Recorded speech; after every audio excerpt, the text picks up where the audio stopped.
Now we're going to spend some time on the hydrologic cycle. The field of hydrology is the study of the movements and the characteristics of groundwater. The hydrologic cycle has a profound effect upon climate prediction.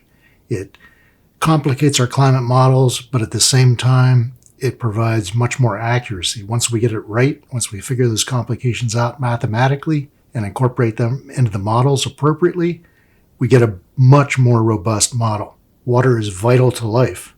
We need water. Every living thing on Earth needs water. Most industries also need water. So we have to understand where to find water and how water supplies cycle through the Earth if we're to have enough water in the future to meet our needs and the needs of our environments. So in the next couple of lectures, we'll talk about the geologic cycling of water. We'll discuss hydrology and climate, their relationship. We'll talk about the hydrology of groundwater, how it gets into the ground, how it gets out of the ground, and what happens while it's in the ground. We'll discuss erosion by groundwater, the impact it has on landscape development, as we discussed in the last few lectures. We'll discuss water quality, what makes for good water, what makes for bad water, how do we find the good stuff, how do we avoid the bad stuff. And we'll briefly discuss deep water within the crust. Basically, wherever we look, we find water. Whether it's enough water, that's the key. The first thing we'll talk about are the components of the geologic cycling of water. These include flows related to a reservoir, which would include inflows, water moving into the reservoir, and outflows, water leaving the reservoir. Water can flow out on the surface, or it can evaporate. Ultimately, inflow should equal outflow. Now, a reservoir includes all the places that water is stored in or on the Earth. Here we have a bit of a special scenario. This is the Tom Sauk Reservoir in southeastern Missouri. It was built in, I believe, 1960 to 1962 or so on top of Mount Prophet. The mountain itself is about 518 meters high, about 1,700 feet. That's the highest point in the state of Missouri. So why would they put a giant kidney bean filled with water on top of a mountain? Well, it has to do with energy. People don't use electricity at the same rate in the daytime as they do at night. Therefore, energy prices are much lower at night than in the daytime. So this is a bit clever and a bit old-fashioned in that they take nighttime energy, electricity, to pump water up a 7,000-foot pipe into this reservoir during the night. In the daytime, they flip the switch and the water flows down out of the reservoir through a series of turbines generating electricity. That's the plan. Now, back in September of 2005, this statement was issued. Overflowing of the upper reservoir is obviously an absolute no-no. The dam would severely erode and cause eventual failure of the dam. If water continued to spill over the top of the wall, it would cause a section to collapse, and then it would be all downhill from there, literally. So this was issued September 27th, 2005, December 14th, 2005, the overflow began and led to a failure of the dam, of the reservoir. This blasted down slope, completely destroying Johnson Shut-in State Park, which is a really cool state park made up of 1.8 billion-year-old rock. You don't have to know that. It was destroyed. I haven't been there since. I used to be one of the state geologists when I lived in Missouri, way back when. But friends that I still have in the area had described what had happened. So in this case, the reservoir is filled from below. We pump water up, fill the reservoir. The water sits in the reservoir during the night. And in the daytime, the water flows out of the reservoir. And now there's no longer a reservoir, but there's a discussion about rebuilding it. The distribution of water is such that the vast, vast majority of the world's water is found in the ocean, about 95.96%. So almost all of it is seawater. A tiny little bit is ice, even less is freshwater, and even less than that is freshwater that's available to us at the surface. So almost all of the world's water is in the oceans, and it's shown really impressively here in this graphic. This is all of the water on, near, and above the Earth's surface. All of it. All the seawater, freshwater, ice, water vapor in the atmosphere, everything. Now that doesn't look like much compared to the size of the globe because it isn't much. It's a tiny layer on the outer surface of the Earth that makes the Earth blue. Now, if we look in a little more closely, liquid freshwater is represented by this sphere. This is much, much less than this sphere. And if we look at freshwater lakes and rivers, it's this tiny dot. So this represents all the freshwater lakes and rivers of the Earth. This tiny blue speck that's literally the size of a period at the end of a sentence here, at least at this font. When we take a look at it graphically here, we can see that, again, all but 4% is seawater. We have a couple tiny slivers, other saline water. This would include brines. Fresh water, about 2.5%. Of this 2.5%, we see that most of it, 2/3 of it, is glacier and ice cap water. About 30% of that is groundwater, and about 1.2% of that is surface and other freshwaters. Taking this tiny 1.2% slice and expanding it, most of that is ground ice and permafrost, like in my backyard right now. About 70% of it. 21% of this 1.2%, which is of this 2.5%, makes up lakes. Then we have swamps, marshes, soil moisture, living things, a very tiny amount, and then a tiny amount of that in the atmosphere. So 3% of 1.2% of 2.5% is our atmospheric water. That's all the rain and all the snow we're going to receive, plus all of the humidity. The implications are, this is what we have to deal with.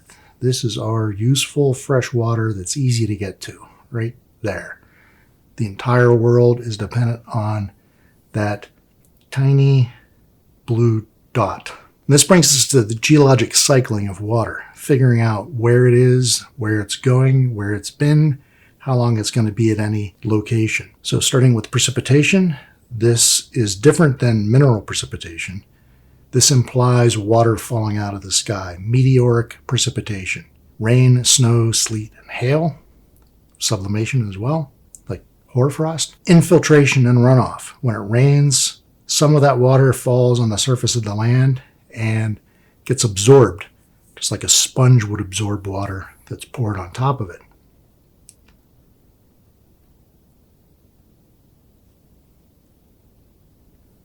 Once that sponge or the land surface is saturated, can't hold any more water, the water leaves by runoff. It pours away. Or water can leave the sponge via evaporation, or if it's a land surface, evaporation, transpiration, water that gets pumped through plants, and sublimation, water that goes directly from the liquid phase to the gas phase. And then we'll discuss groundwater flow. Once water is infiltrated into the ground, it doesn't necessarily sit there stationary forever. It often moves. And where it moves, how it moves is important as to whether we can get our hands on it if we need it. Many of those things are illustrated graphically here. Again, with some odd numbers, that makes me crazy. So the main thing is the proportionality. We have a fairly big number here, evaporation, 434. Of that 434 that enters the atmosphere from the oceans, 400 is going to fall back as precipitation over the ocean or nearshore environments. Water that makes it away from the ocean can fall as precipitation. About 1/4 of it will fall as precipitation over land. And that can either freeze or remain frozen on the land surface as glaciers and snowpack, or that can melt or fall as rain and travel downstream back into a freshwater lake system. It might infiltrate into the ground, becoming part of the groundwater. If the groundwater has significant infiltration points, it may move. If it flows, it's going to flow downhill, usually, almost always downhill. The net result of flow is always downhill.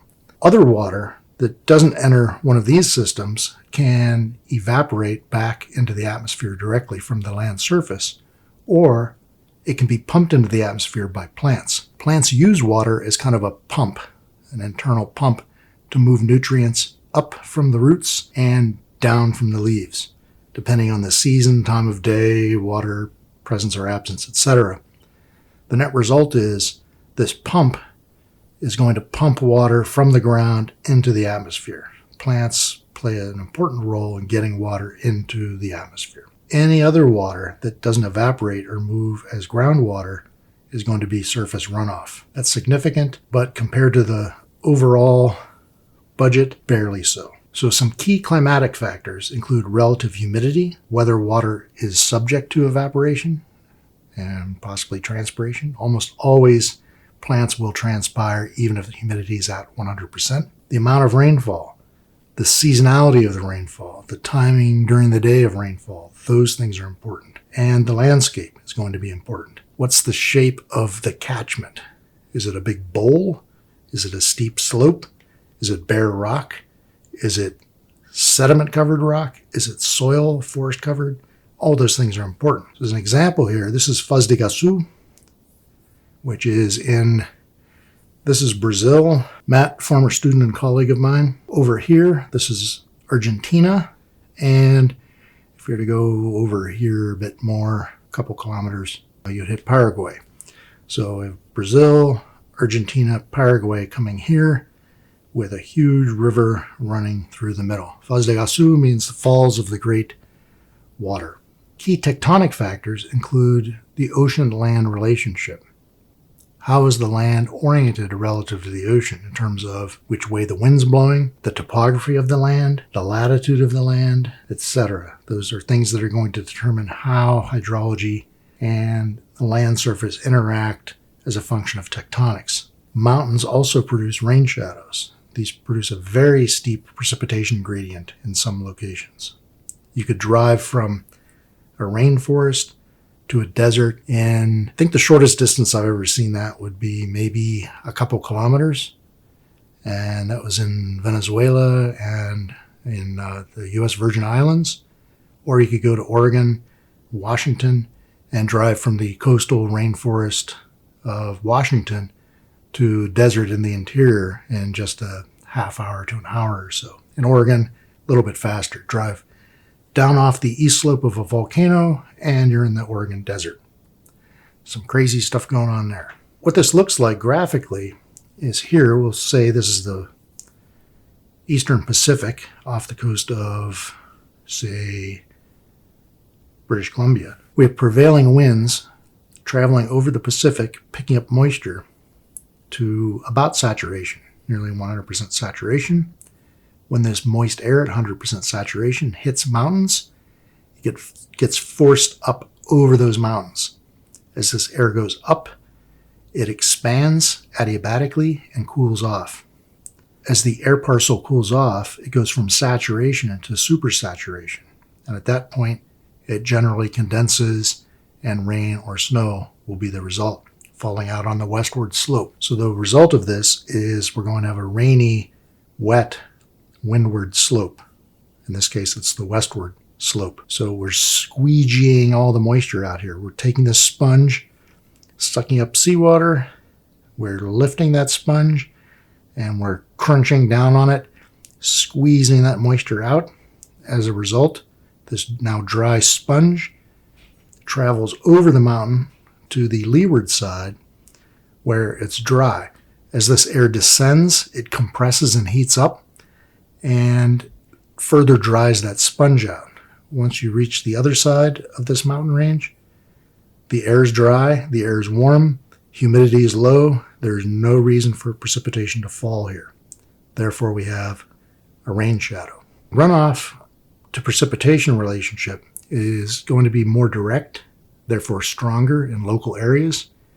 If we get 10 centimeters of rain here in Saskatoon tonight, but only in the Saskatoon area, that's going to cause a mess here in Saskatoon.